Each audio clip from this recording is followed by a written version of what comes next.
Aling Shona, sa mga susunod na araw na lang po. Pangako po, makukumpleto. Pangako na naman! Eh, lagi ka naman nangangako, hindi ka naman sumusunod! Ay, ito po, Aling Shona, oh. Kukumpletuhin ko po yung bayad. Dahil ibebenta ko po ito. Pag nabenta ko po yan, yung 10,000 piso, ibabayad ko po sa inyo yung Aling Shona. Bakit huwag ka naman kukirain?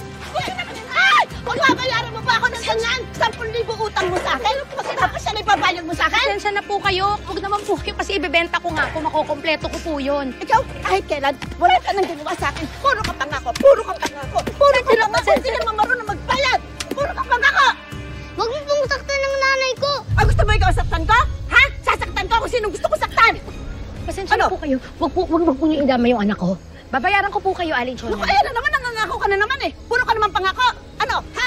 Kailan? Ano? Magbabayad ka ba o hindi? Ha? Salbahay ka! Pangit ka na nga, salbahay ka pa!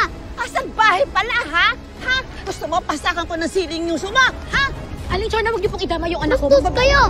Bastos! Bastos! Ako pa! Bastos! Saan mo